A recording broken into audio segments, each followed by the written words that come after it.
I decided to start the new year on a note of sobriety. No alcohol for the entire month. That's right, folks. I was going to embark on the elusive Dry January. I knew initially this would be tricky because, like a lot of people, I enjoy alcohol. I like a strong pour of whiskey on a cold winter's night, a bottle of red wine with a film and some popcorn, a beer or two after work or when I'm with friends. But I found myself feeling burnt out, and so I decided to test myself. An entire month without a drop. I had a couple of reasons for doing this. First and foremost, health. When I say health, I don't just mean physical health, I mean mental health as well. Because alcoholism, unfortunately, runs in my family. So, I've got to be careful with it. Second, finances. From a fiscal standpoint, I was spending too much money on alcohol. It appears that despite my better judgment, I have expensive taste in some realms of life. One of my goals for this year is to be more financially responsible, and doing this is a quick way to save a little bit of cash. Going into this, I knew the hardest part was going to be the social aspect. The first Friday evening, I decided to stay in because I didn't trust myself to resist temptation. I struggled to find things to do. I struggled to fill my time.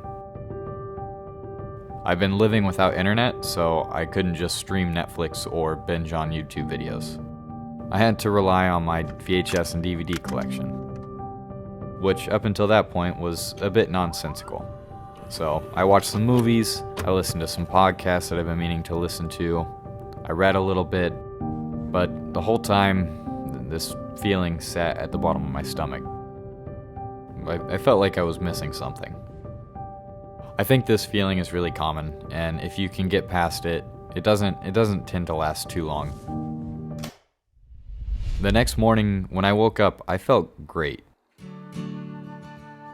I'm 25 now, about to be 26, and for some reason, over the course of the last year, my body decided that hangovers were going to start to hurt.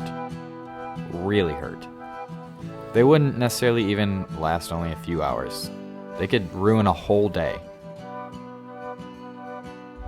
After about a week of decent sleep, clear-headed mornings, and a lot of time spent at home, I decided I was ready to once again embrace the world of traditional social nightlife. Initially, I was worried.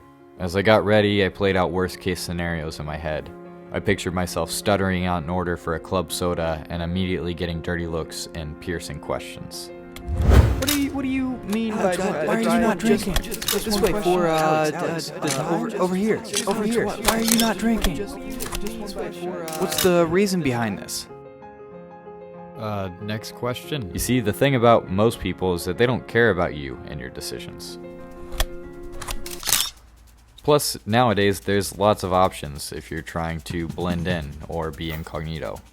You can get ginger beer, non-alcoholic beer, mocktails, or my personal favorite, a club soda. I've never had that before this month, but I was very into it. We're fortunate enough to live in a time of alternatives. So after I got out of my head and I got out into the real world and had a few club sodas, I found that it was okay. Plus, realizing that you can go be out and about and socialize without having a drink in your system is refreshing. It seems like oftentimes socializing as an adult revolves around drinking, but this doesn't have to be the case. You can go to the movies or get your friends together for a game night. I'm personally a sucker for Settlers of Catan. Anyways, I'll start to wrap this up. I think this has been really beneficial for me. If you find yourself falling into a pattern like I found myself, if you look around and realize it's been a week straight of bottles of red wine or a couple of beers after work and you can't seem to find a stopping point, I recommend this. I generally saved more money, got more sleep, and never had to worry about waking up feeling like shit because of a hangover. My only complaint is that I ate way too much pizza. I'm talking like 6 whole pizzas to myself. That's way too many fucking pizzas.